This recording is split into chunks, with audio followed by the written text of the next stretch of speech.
Hello and welcome to These Are the Days of our podcast. I'm Jen. And I'm Lisa, and today we're celebrating the first ever Henley Royal Regatta, which was rowed on March 26th, 1839. Woo!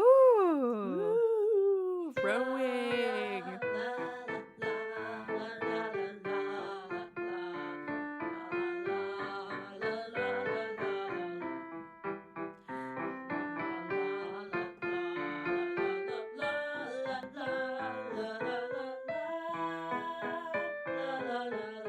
Tell me about your feelings or history with rowing. Well, as you know, I have a rower in my family. Uh, What? I know, shocking. Like a pretty high level rower in which he was paid by the government to row for our country.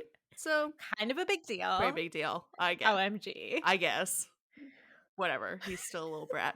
But one of my favorite brothers also, my younger brother, Mark, Ron Weasley, as he's more affectionately known as, was a professional rower. And so I've been to a lot of rowing. I've talked a lot about rowing before. You've seen your little brother in a lot of spandex? Yeah, it's not the sport for sisters. That's my sole advice. Uncomfortable for sisters. Yeah, it's not. I mean, everyone but him in spandex, I'll take. Because it can be an attractive sport, but if you have those binoculars on and you're scanning the water and you're like, oh yeah, oh yeah, oh, that's my brother. There's been a lot of rowing in my life and a lot of talking about rowing, a lot of showing up in your brother's spandex to his rowing parties to embarrass him. Mm, You mm. know, I have endless rowing anecdotes. And in fact, I've never rowed Wait, before. you've never rowed? Except for on a UG. No, I've never been in a boat or rowed. He took my mother, but not me. I think he loses some brother points right now for that. Yeah, I don't think he would have trusted me in the boat. That's fair. My experience with rowing is in some ways more and in a lot of ways less than yours. I very briefly was part of the junior varsity rowing team at Queen's University. I joined up and was part of the Queen's rowing crew and would be on my bike in like 5 o'clock, 6 o'clock in the morning going out to rowing practices and very quickly realized that I do not have the desire to really commit. So it was a one season in the boat. I actually really liked it though. It's so lovely to be on the water. It was really nice, but I just don't have that level of athleticism. Like the natural athleticism is a little bit lacking. Yeah, you need exceptionally long arms and legs. And I don't have either of those. Well, I No. have both arms and legs, but neither are exceptionally long.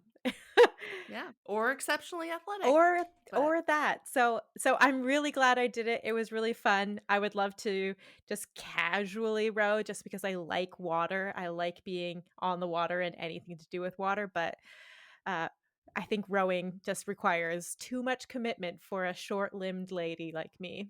Lisa, can you tell me a little bit more about this famous rowing race that we are celebrating today? yes, so the Henley Royal Regatta, as one would have called it, then and now, in 1839, is on the River Thames in Henley on the Thames.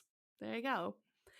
It's a straight course length, which I'm sure they really appreciate, the like no turns. But it's a little different than other races, and it's like a knockout competition. So you're only ever racing against like two crews, and you race side by side. And one's the Bucks, it's on uh, Buckinghamshire, and the one's Berks, so Berkshire, on the two sides of the course. And So you're either a buck or a burk? yep, you're a Buck or a Berk, and statistically, the Bucks win 59% of the time, but it's the same river. It's just what side of the river you're on. So you want to be a buck, Yeah, you basically. want to be a buck, apparently. The Henley Royal Regatta is part of the English social season, along with like the Royal Ascot, the Chelsea Flower Show from like May to September. That is like when the social elite of Britain hold balls and dinners, attend fancy events.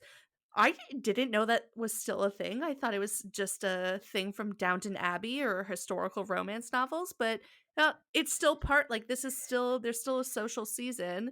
You have to, Imagine if we had the inside scoop on what's happening next season in Bridgerton and that they're going to the Henley. it's possible. Or the Royal Ascot. It's possible. We have 0 connections to Bridgerton, but that might be where they go. I mean, we could know. They're also based on books, so you could probably just read them. Rowing as a sport is first referenced in our favorite time, which I'm going to make you guess. What's our favorite time? Medieval. Renaissance. Ugh, no.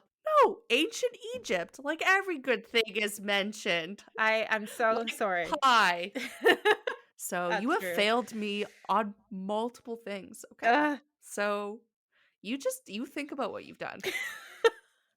But basically, they mention boat races, so that it's like it's the first reference to rowing as a sport and not a means of transportation. There's a mention of boat races on the River Nile. Back in good old England, there's also mention of boatsmen who would offer the taxi services across the River Thames in about the 17th century. They had one of the first modern rowing competitions in which they would compete against each other for monetary prizes that were put up by London's guilds.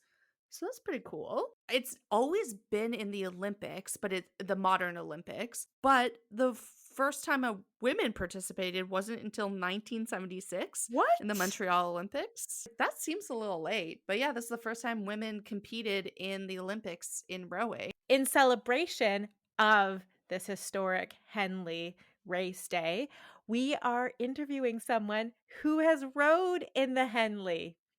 Asterisk, the Canadian Henley. But he won. Number 1 in Canada.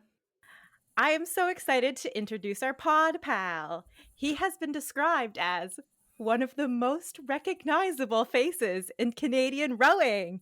He has also been described as Ron Weasley by his sister Weesa. It's Mark Henry. Woo! Yay! Welcome, Mark. Thanks for having me. I'm super excited. We've decided that I am going to conduct the interview today because the questions that Lisa wanted to ask of her little brother are, what's it like to crab? What's it like to have crabs? Yeah, what's it like to be a ginger? I like rowing and I like crabs and I hit a I think curve. that's a good idea. We're going to start out and just hear a little bit about how young Mark got into rowing. I started rowing at the University of Guelph in 2008. I couldn't tell you what rowing was when I started. The main reason I started was the girl I was dating at the time was a varsity soccer player, and I figured I needed to kill time in the fall. I was wandering around campus, and at Guelph, we used to chalk campus to get people to sign up. And what really hooked me was it said, "Do you want a 6-pack? Try row." That's a good advertisement. So I unsuccessfully tried rowing at Queen's University. I was hooked in because they had the erg machines outside of the university gym, and they were the most attractive men I'd ever seen out just like rowing their hearts out. That's like so weird because generally rowers are not attractive. Like you don't want to see them in spandex. Particularly if they're your little brother. Yeah, I would disagree on that. Rowers are probably the fittest. Yeah, that's obviously why Mark got in, all the attractive men. Thanks. So I wanted to ask you what the average day of a rower looks like. The average day of a rower is a little different depending on what level of rowing you're in. Right now, my average day of a rower is if I want to go rowing and the weather's nice, it sounds like a good idea. When I was rowing for the Canadian national team, it was drastically different. It was basically the only thing I did. We rowed at 7 o'clock in the morning. That usually lasted to about 9:30, and we had a second practice either on the water again or in the gym, and then depending on the day also had a third. Yeah, so that was the average day. The week, Saturdays we only ever had 2 practices, and Sundays were hopefully off. Just But a casual 2 practices on a Saturday. That's so yeah, easy. No big deal. When you're training at that level, what helps you get up and wake up and start training first thing in the morning? Like, what motivates you to do something like that? there was a couple different things. When you're not motivated, having teammates obviously helps quite a bit. Knowing that you're going there to row with other people in a boat makes life a lot easier. You have to be a self-motivated person to do it. I think one of the best things that I found was you need something outside rowing. So if rowing is your life, then it gets hard because you only think of one thing. But I was lucky enough to be offered a job. My job was in rowing, but it wasn't the same thing. So I at least had that to look forward to sometimes on the harder days. So having having a job, a lot of people were still in school, so the schoolwork kind of kept them busy. But I had some teammates that only rowed, and their lives got a little miserable at times. That makes so much sense to me, not as an athlete, but as someone who spent a lot of time in school. If you only were working on your thesis or only working on your research, and that was your entire world, I think you lose your mind a little bit. So you do need to have something outside of that. Yeah, yeah, for sure. And you know, for me, I work for a company that builds rowing boats, but it just wasn't the same thing as rowing. So even though they seem so interconnected, they are very drastically different. What did you go to school for, Mark? So I went to the University of Guelph originally on a turf grass management diploma program, Oh my in goodness. That's which amazing. after 2 years, I continued to go back to school, in which I can only tell my family was a degree in rowing. Yep. Yeah. 100% accurate. I have a follow-up question. How good is your grass right now? Well, spring is very much around the corner, and I was a little worried about it. I looked at it and I was like, ooh, it didn't survive so well. And then I looked at all my neighbors' lawns, and I'm about 80% better off than they are. And it hasn't even started growing yet. So it is going to be perfect. So that degree has really paid off. They've both paid off. You have a rowing degree in which you work for a boat company, and you have a turf grass management degree which lets you have a beautiful lawn.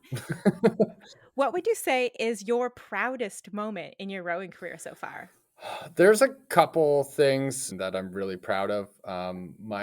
My first Canadian Henley win was a big one. It's not like English Henley, but we stole the name, and that's fine. The first time I made a national team was great. The top two for me would be I had the opportunity to row on the national team a couple times, but in 2015 I got a race for Team Canada at the Pan American Games that were in Toronto. I had some fans Yeah, Jen Yeah, and I were that were yeah. there. there. No big deal. We Um, had Yep. signs. we Big had signs. fans. I had a cape. It was really exciting. That is up there, and the reason for me that's up there was because I'd rowed on the national team before, but I'd never had the chance to row for my country at home. We didn't do as well as we had hoped, but with probably 750 meters to go, so just under half the race distance, I could hear Canadians cheering for me.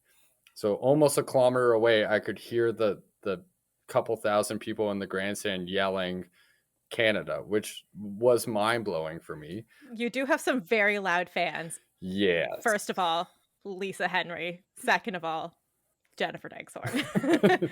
Yeah. So Yeah. that's up there. Yeah. There is actually a video out there that of me screaming, "You're my favorite brother." So Yeah. it's official. The other one's pet. Sorry. Until he comes on this Just kidding. podcast. Just kidding. What would you say is the country that has the best rowing team? It's not an easy answer because the systems for national team rowing throughout the world are pretty drastically different. And there isn't I wouldn't say there is a team anymore that just outright dominates rowing. You know, the US heavyweight women have won the last 4 or 5 Olympic medals in the 8. They would dominate that section of the sport. There was a men's pair from New Zealand that also dominated for 6+ races straight. They never lost. But there's countries that have positive and negative to them in the way they approach it, and I don't think there is a country that gets everything right. So it is hard to answer. But I guess the biggest rowing nations, New Zealand, Australia, Great Britain, are up there on the Canada, US are probably up there on the best rowing countries in the world. So all the colonies got it. Yeah. Where has been your favorite place to row? Favorite place to row was in Belgium, in Hazewinkel. It was just the coolest rowing course I had ever been to. It was in a very, very small town, secluded. We had to ride bikes there, which was fun. I've rowed in other places, and I don't know if I just didn't like them because the weather wasn't as nice. One of the Lucerne would be a place that I would love to row because it is beautiful, and same with Bled. There's a castle along the side of the race course, That's which is cool. obviously makes life really cool. That sounds amazing. It sounds like you have already got to go some really cool places for rowing, which is, six pack, getting a cookie for doing an extra kilometer, and getting to go cool places. I feel like that's a trifecta Yep. of wins already. So, what some of your strengths are as an athlete and as a person? Rowing has taught me a lot of stuff. I think the strengths I took from being an athlete probably, I don't know if they're there because I was like this as a person or they've turned me into this. Lisa's going to disagree with this right off the bat, but I think being competitive is a strength. She'll tell you I'm over competitive. So that would be one. I was always pretty highly self-motivated, and being an athlete just made that a little farther. And then something I learned over the years was just better communication. That's I need it in my job now because I sell rowing boats, but I learned that through rowing. I think I would guess that before I had started rowing, my communication skills probably weren't so great. From our family? That is shocking. That's shocking news. Now that you told us what you're good at, what are your weaknesses, Ron Weasley?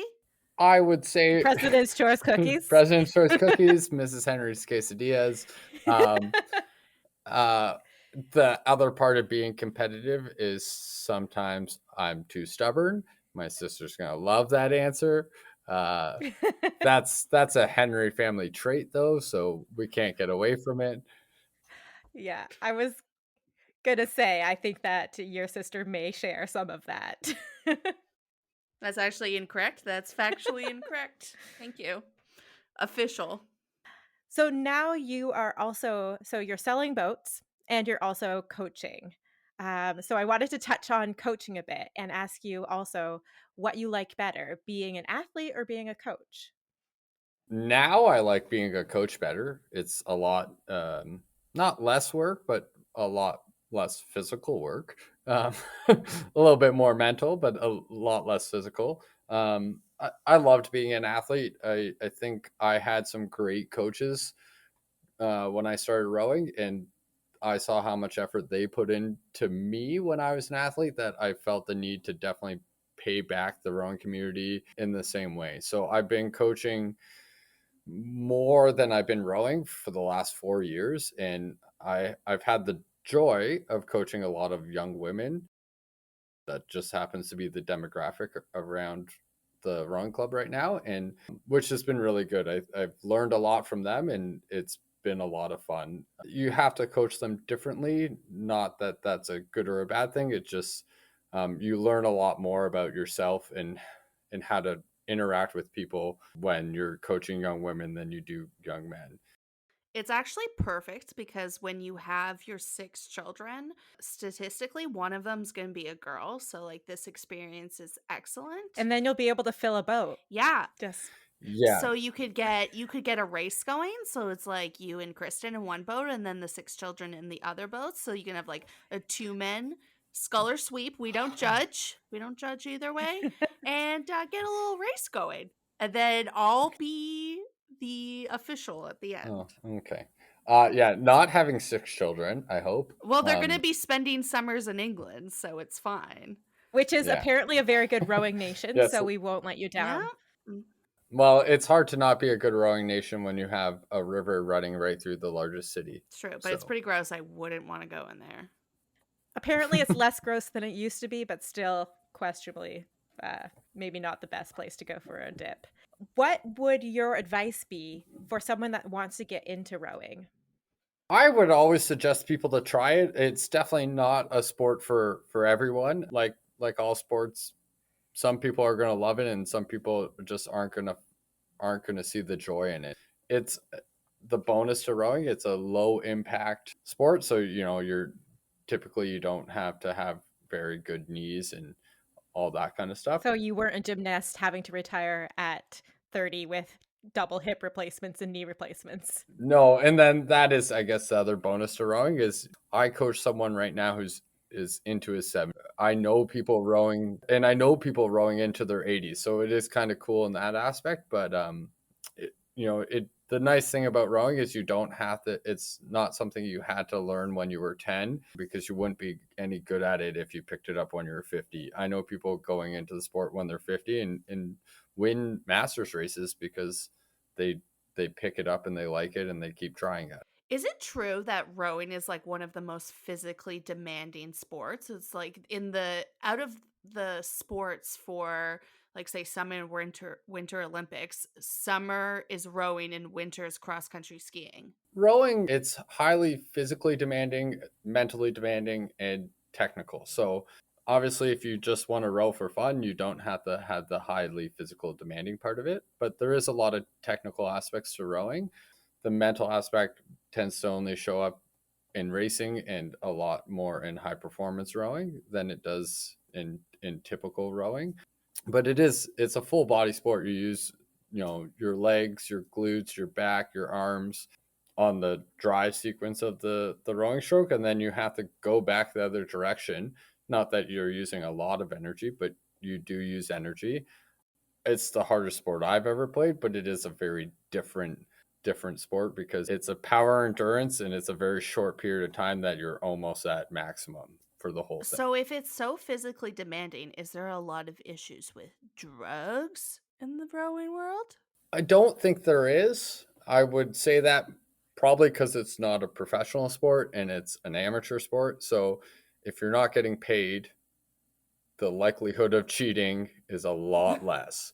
When there's millions and millions of dollars on the line, like there is in professional cycling and soccer, American football, hockey, baseball, there's potentially a reason to cheat. I'm not saying that people should, but we've seen in the Tour de France, there was a long history of people doping to be the best. I don't think it was one person. I think it was all of them. But rowing, I've never really heard of a lot of people getting caught with stuff that they blatantly knew they were cheating. There's been, people caught for taking Sudafed because they had a cold and they just took it too close to the race and it wasn't out of their system. Things like that. Oh, the highly sought after drug, Sudafed. Yeah. Got it. Okay, so I have a few last questions, really important ones. First off, who is the better rower, you or your wife? We want statistically. There's no opinions here. No, this is all opinions. Kristen has had the chance to row for the national team longer than I have. She's won World Cup 1 point, Kristen, and World Championship medals. So 2 points, Kristen. That would definitely put her in front. I've won more national championships than my wife has. That's 1 point mark. And then when she was rowing at a competitive level and I had retired, I still managed to beat them in a pair in my single when they were training full time. So I'm going to give myself the point on that one. I'm not really going to give you the point. Yeah. I'll give you half a point. So she's still up 2 to 1.5. Yeah. So she's probably a better rower than I am, but now we're apples to apples and I'm faster. So I guess it's Well, me. she is like carrying a child, Yep. so her priority is not rowing No, it's not. and beating her husband. So No, let's no. focus Her, on the little Henry babe. her, That's top her priority. priority is always to beat me at whatever we do. That's So, fine. So the little Henry is going to come by competitiveness very naturally. yes. Oh yeah, baby McBabyface is gonna have gonna be Yeah. into so many sports. I I think I've always said, if my kid wants to row for sure, but I'd like them to participate in a sport that maybe makes money and not loses it.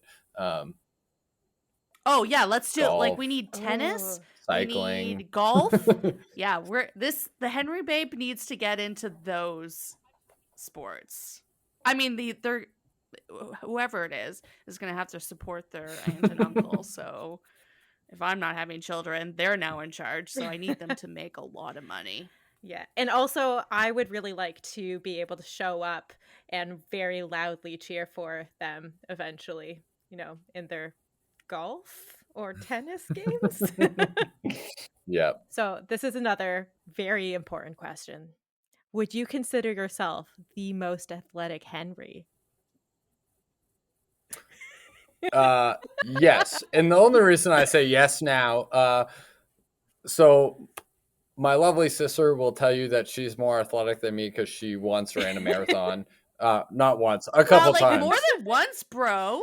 Yeah, more than once. I've yet to run a marathon. I'm not sure I'll ever do. The only reason I will ever run a marathon is so she can't hold that over my head anymore.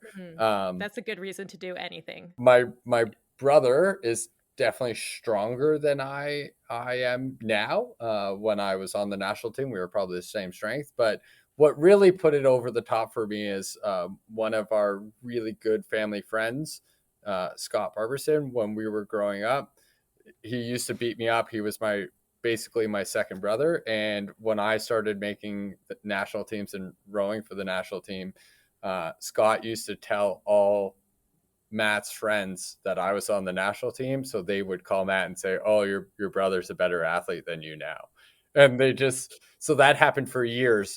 So once I got the validation of all of my brother's older friends, I knew I was better than him.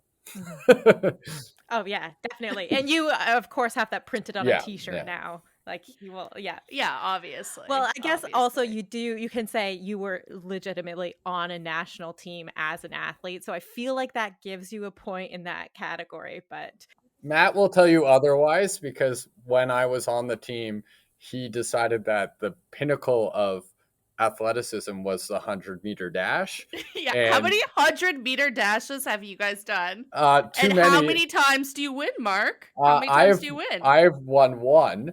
But the first one I lost, Matt cheated. And so we reran it. And then he started laughing halfway through because he was in front of me and I wasn't going to catch him. He will never that's actually run. sounds very accurate. He'll never run 110 meters, 120 meters. The 100-meter is his limit. That's all right. that's a strong answer. Okay, so the last real question is what's next for you and rowing and your career? Yeah, so I'm gonna keep working for the boat builder I work for, Fluid Design, which is really exciting. We're moving out west I'm moving out west in June. I'm gonna definitely keep rowing. British Columbia has a pretty large rowing community, and when the water doesn't freeze during the winter, it means you can row all year round, which is a bonus. I still would love to keep coaching, so I'm gonna keep working on that and try to work my way into coaching a university program because I do find that age of athlete the most enjoyable. That's the near future plan for rowing.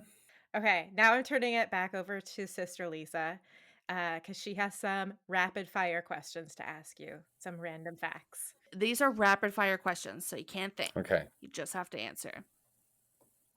What sport do you think you would be pro at? Cycling. What's a thing that always makes you laugh? My wife. What is your favorite day of the year to celebrate? My birthday, not Lisa's birthday. What was your original email address or screen name for MSN Messenger? I think it was just Mr. Henry. Like not Mr. Henry, because my middle name is Russell. So Mr. Henry. What song do you always sing along to? Oh, any song by Gordon Lightfoot. What is the first thing you would do if you met your clone? Go rowing in a double. What is the best gift you have ever given or received? One of the best gifts I've ever received is, I don't know if it was Mom. Someone made me a shadow box with my first national team uni. That was your in mother, it obviously. as a memento from my time racing. What superpower would you have? To read minds. Ooh, good one. Okay, so now we're doing a very quick this or that. Okay. Tea or coffee? Coffee. What's worse, laundry or dishes? Dishes. Early bird or night owl? 100% early bird. Well, you did have to wake up at the crack of dawn for ages, so that makes sense. And he still does. Thunder or lightning? Lightning. Extra finger or extra toe? Oh, extra finger. That'd be probably helpful at sometimes. Magic carpet or personal robot? Magic carpet, because you could fly around. Worst player on a team that always wins or best player on a team that always loses? Oh, you always want to be the slowest person in a rowing boat. So you want to be the worst player on a team that always wins. Why do you want to be the slowest in a rowing boat? Because if you're the slowest person in a rowing boat, it means that other people around you are going to make you better and you're going to go faster than you should, rather than being the best person and then getting angry at potentially the slower people in the rowing boat. Oh, interesting. Directly from an athlete, we know now. You have to be fast enough to make that. Yeah. Right? You don't want to be so slow you don't make that boat. You just want to be the slowest person in the boat. Being a wizard or a ninja? Well, my name's Ron Weasley, so I have to be a wizard. Yeah. Well, that's another of the this or that. Gryffindor or Ravenclaw? No, I'm a Gryffindor. I went to Guelph. Obviously. And yeah. You're Henry, so we're all Gryffindors. Yep. Mm-hmm. Having your head the size of a watermelon or the size of a tennis ball? Oh. These are the real thinkers. Probably a watermelon. It means you would have a bigger brain, right? Possible. Or you just have a brain floating around in a lot of space. With the potential I feel like a tennis ball is just a little too small. Like you'd look like Arnold, right? Arnold, the guy with the cartoon character with a football head. Yeah. When you travel, do you prefer a relaxed or an action-packed vacation? Oh, action-packed. I am the least stable person at sitting by myself. Yeah, I mean, you are a Leto. It is in our genes. We cannot relax. Yeah. Window or aisle? Window. Savory or sweet? Sweet. Waffles or pancakes? Pancakes with chocolate chips. Made by your wife, delivered to you at the table. Yeah. Those are all of our questions. Yeah. Okay, thank you, Mark. No, thank you. Okay, bye. Bye. Bye. Not everyone can celebrate by rowing some lengths on the Thames. So if you want other things to celebrate, you can also celebrate International Waffle Day, which is celebrated on March 25th, which does not win in Mark Henry's book for pancake versus waffle.